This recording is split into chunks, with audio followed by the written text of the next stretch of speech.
Bienvenue sur Africa 24 dans cette nouvelle édition du Non-Stop Info. Voici les titres de l'actualité. L'Afrique se propose pour une médiation.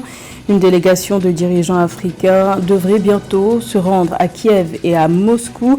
Sa mission, tenter de trouver une solution diplomatique à la guerre qui sévit en Europe de l'Est depuis février 2022. Très attendu sur l'exécution du chronogramme électoral, le gouvernement guinéen de transition joue la carte de la transparence. Une rencontre a été organisée avec un groupe de diplomates accrédités. Objectif affiché, tenter de rassurer les partenaires et surtout la CEDEAO. Et nous ferons le point sur les affiches des demi-finales de la Ligue des champions de la CAF. Al Ahly et ES Tunis jouent ce vendredi. Mamelodi Sundowns affrontera le Wydad AC samedi. Mais tout d'abord, au Soudan, l'accord signé il y a une semaine entre belligérants pour la protection des civils et l'ouverture de couloirs permettant l'acheminement de l'aide humanitaire semble bien loin. De nouveaux affrontements ont éclaté ce jeudi à Khartoum et à Omdurman entre l'armée régulière du général Abdel Fattah al-Burhan et les paramilitaires du général Hemeti. Et tout cela alors que se poursuivent parallèlement les pourparlers entre les deux camps en Arabie Saoudite.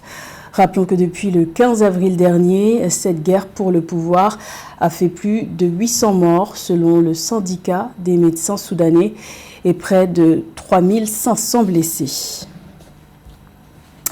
L'Afrique tente de jouer sa propre partition dans la guerre qui sévit en Europe de l'Est. Une délégation composée de 6 dirigeants africains doit se rendre à Kiev et à Moscou avant la fin du mois de juin. Leur mission, tenter de trouver une solution dans le conflit qui oppose la Russie à l'Ukraine depuis février 2022. Une initiative motivée par la position de non-alignement prônée par plusieurs États africains depuis le début de l'offensive russe en Ukraine, un sujet de Marcel Kouassi. L'Afrique veut trouver une solution pacifique au conflit russo-ukrainien qui affecte négativement les peuples des deux pays et l'économie mondiale. Cette mission de paix menée par 6 pays, notamment la Zambie, le Congo-Brazzaville, l'Ouganda, l'Égypte et l'Afrique du Sud, pourrait se rendre dès que possible à Kiev et à Moscou, a confié le président sud-africain Cyril Ramaphosa lors d'une conférence de presse tenue le 16 mai 2023 au Cap, en Afrique du Sud.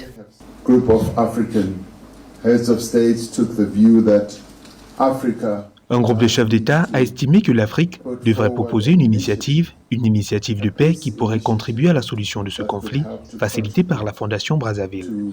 Nous avons pu avoir des discussions de principe lors de nos échanges. Nos efforts pour une résolution pacifique du conflit dévastateur en Ukraine, son coût en vie humaine et l'impact sur le continent africain.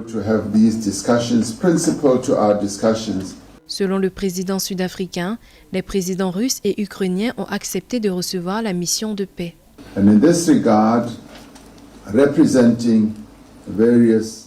À cet égard, représentant divers chefs de gouvernement, j'ai présenté l'initiative au nom de ces pays, dont la Zambie, le Sénégal, le Congo-Brazzaville, l'Ouganda, l'Égypte et l'Afrique du Sud également. Les 2 dirigeants auxquels j'ai eu l'occasion de parler, à savoir le président Poutine et le président Zelensky, ont convenu qu'ils seraient disposés à recevoir la mission et les chefs d'État africains à Moscou et à Kiev. J'ai convenu avec eux que nous commencerons les préparatifs des engagements avec les chefs d'État africains.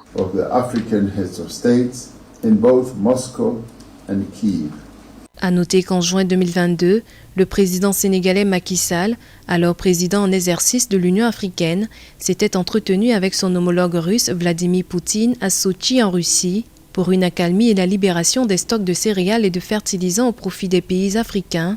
Le président bissau-guinéen Umaro Sissoko Embalo, président de la Communauté économique des États de l'Afrique de l'Ouest, s'était également rendu à Kiev et à Moscou en octobre 2022 pour une médiation africaine entre les deux parties. L'Afrique, qui entend jouer sa partition dans les affaires internationales, relance ses initiatives de paix, cette fois à travers cette mission annoncée de 6 États.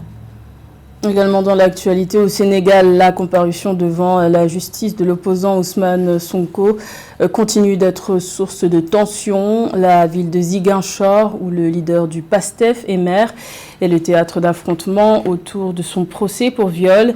Les 15 et 16 mai, des affrontements ont eu lieu entre jeunes supporters d'Ousmane Sonko et forces de l'ordre. Les autorités ont donc décidé de suspendre pendant près d'une semaine une école de cette ville. Le procès initialement prévu le 16 mai à Dakar a été reporté au 23 mai. Selon les médias locaux, au moins 3 personnes sont décédées dans cette nouvelle série de manifestations liées au procès du candidat déclaré à l'élection présidentielle de 2024. Rappelons qu'il est accusé d'agression sexuelle lors d'une séance de massage par une employée du salon Sweet Beauty, déjà condamnée à 6 mois de prison en appel dans un procès pour diffamation. Ousmane Sonko pourrait voir être menacée son éligibilité à la présidentielle de 2024. En Guinée, le gouvernement tente de rassurer sur l'évolution de la transition. Le ministre des Affaires étrangères et le ministre de l'administration du territoire ont rencontré le 16 mai un groupe de diplomates accrédités, une initiative lancée à l'endroit des partenaires de la CEDEAO, organisation sous-régionale de laquelle la Guinée est suspendue depuis le coup d'État militaire de septembre 2021. Un sujet de la rédaction. C'est un exercice inédit auquel s'est soumis la Guinée. Le gouvernement de transition a convié le 16 mai à Conakry les corps diplomatiques. Objectif affiché, tenter de rassurer les partenaires de la communauté économique des États de l'Afrique de l'Ouest sur l'état d'avancée du chronogramme de la transition guinéenne étendu sur 24 mois. Et depuis le mois de janvier 2023, le gouvernement a déjà commencé la mise en œuvre de cet agenda de la transition. Il y a quelques semaines, nous avons présenté le budget pour l'accompagnement de cet agenda. Et depuis la présentation de ce budget jusqu'à date, vous avez des partenaires des pays amis, des institutions internationales qui ont déjà commencé à se manifester pour accompagner de façon financière la mise en œuvre de ce chronogramme. Ce sont des partenaires qui nous soutiennent, qui soutiennent la Guinée, qui soutiennent la transition guinéenne. Il est donc normal qu'ils soient informés de l'évolution de la transition. Donc c'était ça le but de cette initiative. Et c'est ça, nous allons la multiplier. Nous allons faire ça plusieurs fois pour qu'on soit au même niveau d'information. Du dialogue inclusif initié par le CNRD fin 2022 aux manifestations de rue organisées par les forces vives jusqu'aux concertations avec les religieux, tous les sujets ont été passés en revue pendant 2 heures. Une initiative appréciée par les participants. Nous avons apprécié d'abord l'échange, comme j'ai dit, que nous avons eu tout à l'heure. Et c'est un échange qui nous a permis de maîtriser davantage l'état d'exécution du chronogramme de transition. Cela est extrêmement important. Ça nous permet à nous aussi, qui sommes des partenaires, qui sommes des pays amis et frères de la Guinée, de continuer à accompagner ce pays qui est un pays frère, qui a besoin de nous, comme nous aussi, nous avons besoin de la Guinée. Donc la rencontre était doublement importante, avoir des informations et nous permettre de nous rapprocher davantage des représentants, n'est-ce pas, du gouvernement. Suspendu des instances de la CEDEAO et de l'Union africaine suite au putsch de septembre 2021, la Guinée reste très attendue sur l'exécution des étapes du chronogramme électoral pour un retour des civils aux affaires annoncé pour le 1er janvier 2025. Dans le reste de l'actualité, c'est une bouffée d'oxygène pour l'État ghanéen en défaut de paiement depuis décembre 2022.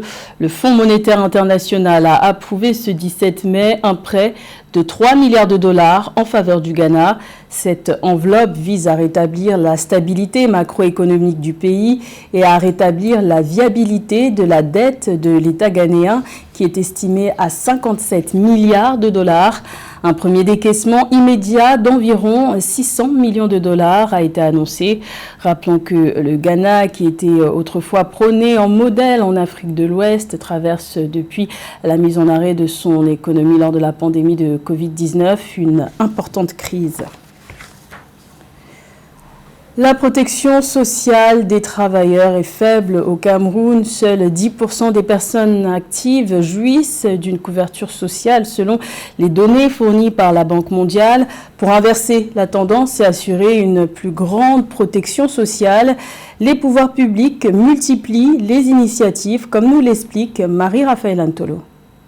Depuis le 30 mars 2023, la Caisse nationale de prévoyance sociale travaille sur les moyens de rehausser le plafond des pensions vieillesse. Cette mesure, selon les autorités, permettra de renforcer la protection sociale des travailleurs. L'ambition ici, d'après la Caisse nationale de prévoyance sociale, est de porter la pension la plus élevée à 409 000 francs CFA actuellement à 1 million francs CFA, soit une hausse de 145%. Nous pensons qu'avec beaucoup d'explications, nous allons recruter un grand nombre et pour le grand bonheur de ces personnels qui sont souvent abandonnés. Vous savez, c'est un métier parmi l'un des plus difficiles. De s'occuper de tout ça, ils sont exposés à des accidents domestiques. Et parfois, à certain âge, on ne peut plus travailler. Et qu'est-ce qu'on fait quand on n'a plus le salaire? Il faut avoir une pension de retraite. Et lorsqu'ils ont un accident du travail, comme il en survient généralement, la CNPS peut les couvrir. Lorsqu'ils ont des enfants, la CNPS peut payer les prestations familiales. Pour soutenir le pouvoir d'achat des populations, après l'augmentation des prix des carburants à la pompe au Cameroun le 1er février 2023, une hausse des salaires de 5,2% avait été décrétée en mars par le chef de l'État Paul Biya pour les personnels civils et militaires. S'en était suivi le même mois une revalorisation générale par le gouvernement du salaire minimum interprofessionnel garanti, passé de 36 270 francs CFA à 60 000 francs CFA. La Caisse nationale de prévoyance sociale sensibilise pour la protection sociale de toutes les catégories de travailleurs touchant le SMIC, dont le personnel domestique. Généralement, c'est les femmes qui emploient du personnel domestique, soit parce que c'est elles qui recrutent dans un foyer en général. Et ces personnels se substituent plus ou moins à ces femmes dans l'entretien du domicile, dans le suivi des enfants. Et nous notons parfois que les femmes, hélas, ne se sont pas beaucoup empressées d'immatriculer leur personnel domestique. Sur une population active estimée par la Banque mondiale à 11 162 002 personnes, seuls 1 185 000 jouissent d'une couverture sociale. Ce chiffre, selon la banque, correspond à un taux de couverture sociale de 10,6% contre une moyenne de 17,5% en Afrique. Cette couverture sociale concerne majoritairement les salariés régis par le Code du travail au détriment des assurés volontaires qui proviennent en grande partie de l'informel. La CNPS a mis toutefois en place des mécanismes qui permettent aux travailleurs du secteur informel au Cameroun de faire des cotisations volontaires pour bénéficier de certaines couvertures sociales. Demi-finale retour de la Ligue des champions de la CAF ces 19 et 20 mai. Après une victoire 3-0 à domicile face à l'ES Tunis au match aller, le club égyptien Al Ahly a pris une bonne option pour la finale. En revanche, le suspense demeure pour le Mamelodi Sundowns et le Wydad AC qui se sont quittés au match aller sur un score vierge et nul. Plus de précisions avec José Douglas. Les Égyptiens d'Al Ahly accueillent ce vendredi 19 mai les Tunisiens de l'Est Tunis et les Marocains de Wydad, volontaires sud-africaines, retrouver Mamelodi Sundowns ce samedi 20 mai pour les demi-finales retour de la Ligue des champions. D'abord, l'entraîneur d'Espérance de Tunis, Nabil Mahloul, qui a été obligé de démissionner de son poste après la lourde défaite 3-0 concédée à l'aller et à domicile face à Al Ahly. Dans l'intérêt de mon équipe, j'ai décidé de me retirer et de démissionner devant le président du club. Je comprends la tristesse et la déception des supporters de l'Espérance après cette défaite difficile. Et je m'excuse auprès de tout le public de ne pas avoir pu apporter de la joie dans leur cœur. Le Wydad Casablanca a été contraint à un nul vierge au match aller face à l'équipe sud-africaine de Mamelodi Sundowns. L'entraîneur du club marocain a été piégé par le système mis en place par les Sud-Africains. Sur le plan offensif, on n'a pas trouvé de l'espace pour créer un vrai danger. C'est un adversaire qui a travaillé pendant des semaines, des mois. C'est une structure qui est très bien en bloc, qui est très bien organisée, avec une maturité et surtout des qualités techniques qui leur permettent de mettre sous pression. Le Wydad espère arracher la qualification au Loftus Versfeld Stadium de Pretoria, mais ce sera compliqué. L'entraîneur principal des Mamelodi Sundowns, Boulani Mokwena, s'est montré élogieux envers ses joueurs. Je suis fier de ces joueurs pour leur performance courageuse dans des circonstances très difficiles. Ils ont fait preuve d'un rythme de travail et d'une discipline tactique incroyable, ainsi que d'une capacité d'adaptation à une situation difficile. Ces joueurs méritent d'être félicités car ils ont été fantastiques. En cas de succès, les Sundowns accéderont à leur première finale depuis qu'ils ont remporté la compétition 2016 contre Wydad. Une qualification lui permettrait de disputer une deuxième finale consécutive. Du football encore avec la finale de la Coupe d'Afrique des Nations U17 qui se tient ce vendredi 19 mai en Algérie. Un duel de félins au sommet puisque les lionceaux de la Teranga affronteront ceux de l'Atlas. Selon les spécialistes, cette rencontre historique entre le Sénégal et le Maroc en phase finale illustre la politique sportive menée depuis quelques années par ces deux nations de mettre un point d'honneur à la formation des jeunes talents. C'était le journal de la rédaction. Merci de l'avoir suivi. L'information continue sur Africa 24.